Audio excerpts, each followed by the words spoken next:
जलते हुए अंगारों को ठूस ठूस करके प्राण नहीं निकल रहे, तड़प रहा था, मत मारो मुझे। जो पापी व्यक्ति होता है ना, उसके प्राण साधारण नहीं निकलते। पूरी रात कसरत किया और इस प्रकार से इसको मारने के बाद वहीं एक आंगन में गड्ढा खोद करके इसको गाड़ दिया और वहां से ये निकल करके बाहर चली गई। गोकर्ण जी महाराज कालांतर में आए और आकर के जब अपने घर का ताला खोला, अंदर गए, रात्रि विश्राम करने लगे। इनके सामने एक परिदृश्य उपस्थित हुआ। क्या? क्वचित अग्नि, क्वचित महिषा, क्वचित चा पुरुषो भवत्। कहीं सामने अग्नि के रूप में अग्नि जलने लगती, कभी भैंसा जो है सामने खड़ा हो जाता, कभी बैल के रूप में, कहीं पुरुष के रूप में, और कभी इंद्र बनकर के स्वयं सामने खड़ा होता। गोकर्ण जी महाराज बहुत बड़े विद्वान, डर तो था नहीं।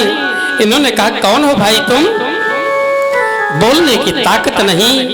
सुई के अग्रभाग के बराबर इस प्रेत का मुख था। गोकर्ण जी महाराज ने हाथ में जल लिया और जल लेकर के गायत्री मंत्र का अनुसंधान करके इसके ऊपर प्रक्षेप कर दिया। यह पढ़ते ही बोलने की ताकत बनी और ये कह रहा है अपने भाई से, अहम भ्राता तो दियोस्मि धुंधकारी नामता सुखी नैव दोषेण ब्रह्मत्वं नासितं मया, ब्रह्मत्वं नासितं मया। हे भाई, मैं आपका ही भाई धुंधकारी हूं। अपने पाप कर्मों के द्वारा मैं इस प्रेतत्व को प्राप्त हो गया हूं भाई। मुझे बहुत बड़ा कष्ट है, वायु पी करके रहता हूं। मेरे उद्धार का कोई साधन ढूंढे। गोकर्ण जी महाराज ने कहा, तुम्हारे निमित्त मैं गया जी जाकर के श्राद्ध कर्म किया था, क्या तुम्हारी मुक्ति नहीं हुई? ये प्रेत स्वयं कह रहा है। बोले महाराज भैया, गया श्राद्ध से मेरी मुक्ति होने वाली नहीं है।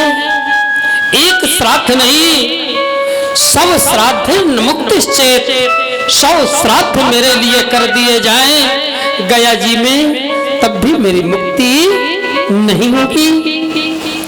बताओ क्या करें तुम्हारे लिए?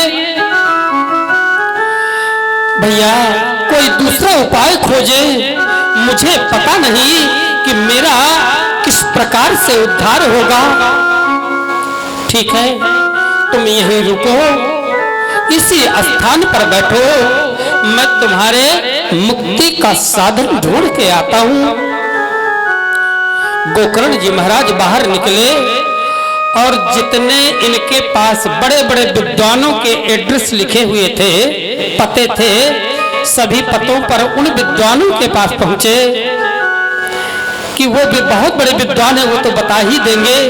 लेकिन गोकर्ण जी महाराज के प्रश्न को सुन करके किसी के द्वारा ठीक उत्तर नहीं मिला। कुछ विद्वान लोग गोकर्ण जी महाराज को देखते कि आ रहे हैं, प्रश्न करेंगे, तो रास्ता छोड़ देते।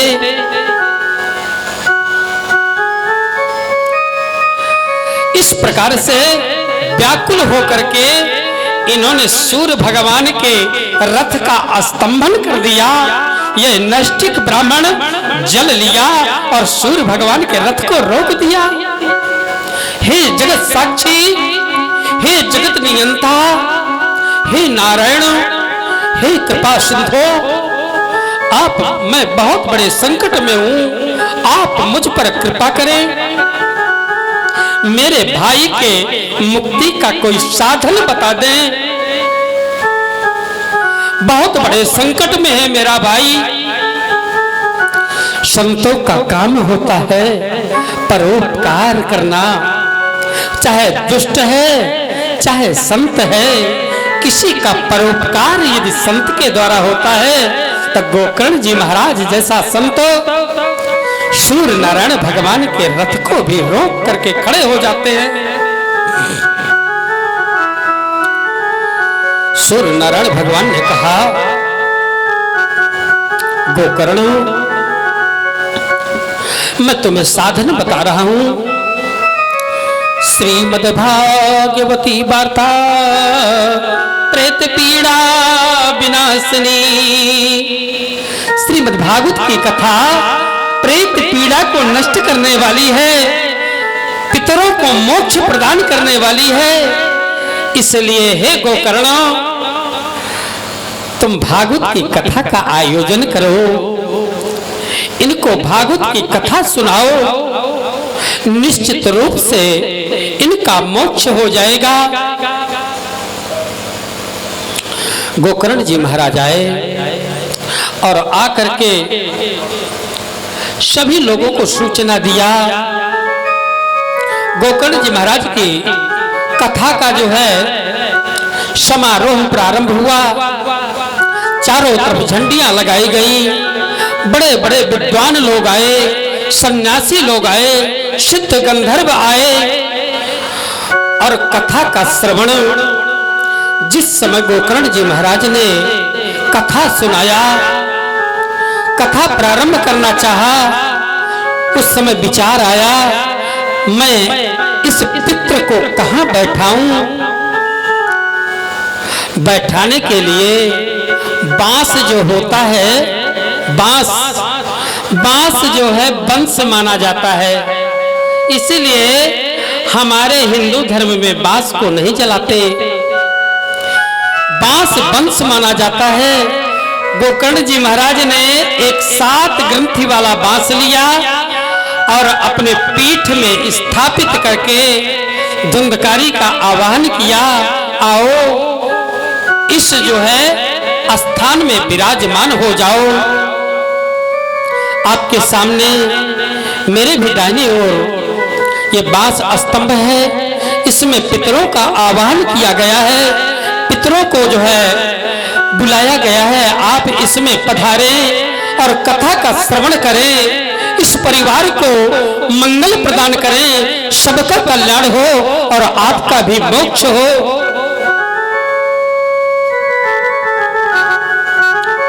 इस कथा का आयोजन आज नहीं, कई सालों पहले से चल रहा था। समय आया अब और अनिल त्यागी, सुनील त्यागी, पवन और श्रवण, इन सभी लोगों ने बहुत अथक प्रयास करके इस प्रकार से आज यह शुभ मंगल दिवस आया कि जिससे पितरों के लिए कथा श्रवण और जन जन का कल्याण इस कथा श्रवण से।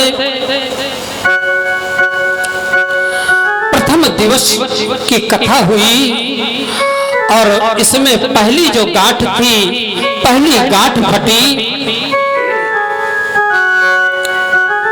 इस प्रकार से द्वितीय दिवस में द्वितीय ग्रंथ का विभेदन, तृतीय दिवस में तृतीय ग्रंथ का विभेदन और सप्तम दिवस में 7वीं गांठ फटी और सुंदर दिव्य विमान आया। पीतांबरधारी पार्षद आए। गोकर्ण जी महाराज सामने हाथ जोड़कर खड़े हैं और गोकर्ण जी महाराज ने धुंधकारी से इशारा किया, आओ आओ भैया। स्वयं ये पीतांबरधारी रूप धारण करके विमान में बैठे और बैठ करके भगवान नारायण के गोलोक धाम के अधिकारी बने।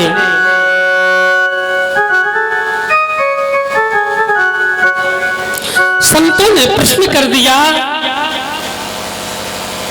व्यासी महाराज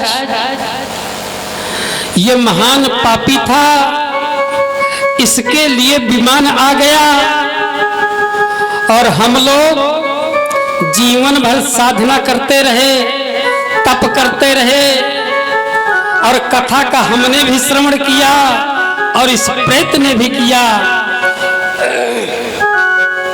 इनके लिए दिव्य विमान और हमारे लिए विमान नहीं आया।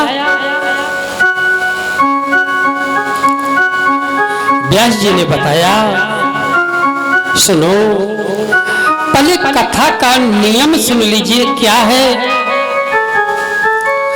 कथा सुनने के लिए सबसे पहले सत्य धर्म को स्वीकार करना चाहिए, क्योंकि श्रीमद्भागवत महापुराण सत्यम परम धीमहि सत्य स्वरूप ग्रंथ है, इसलिए सत्य धारण करना चाहिए। दूसरा, फलहार रह करके या अनाहार रह करके कथा का श्रवण करें। तीसरा, जो कथा सुन करके जाएं उसका अध्ययन करें, एक बार स्मरण करें। अगला, स्मरण करने के बाद उसका आचरण करें, उसका अनुसरण करें। जो इस प्रकार से करेगा उसके लिए भी निश्चित रूप से विमान आएगा। आप लोग तो कथा सुनते रहे, कथा सुनने जब आता है व्यक्ति तो कथा सुनने में वैराग्य की उत्पत्ति हो जाती है।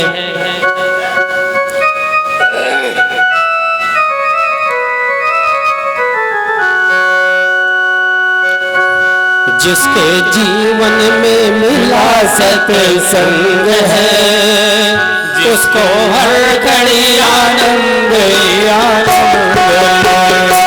जिसके जीवन में मिला सत्संग है, उसको हर घड़ी आनंद ही आनंद है। जिसका हर से जुड़ा संबंध है, उसका हर से जुड़ा संबंध है, उसको हर घड़ी आनंद ही आनंद है। जिसके जीवन में मिला सत्संग है, उसको हर घड़ी आनंद ही आनंद है।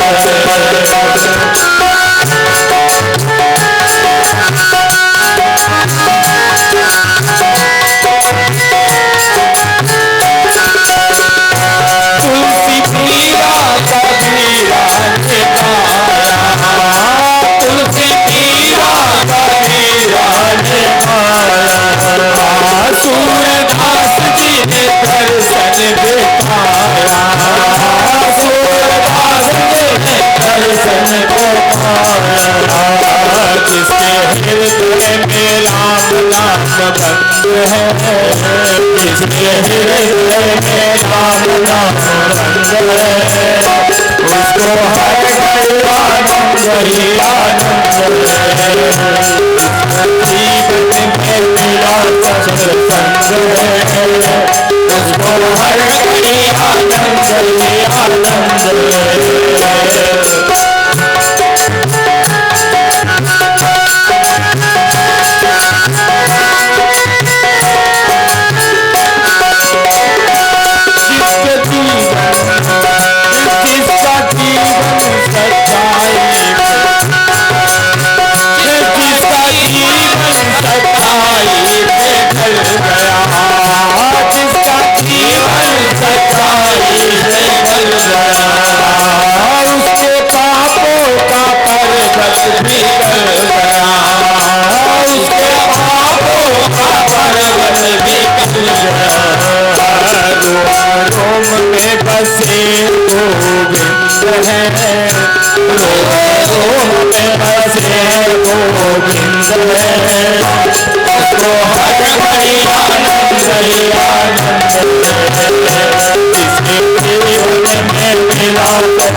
84 फंद है, उसके कट जाए 84 फंद।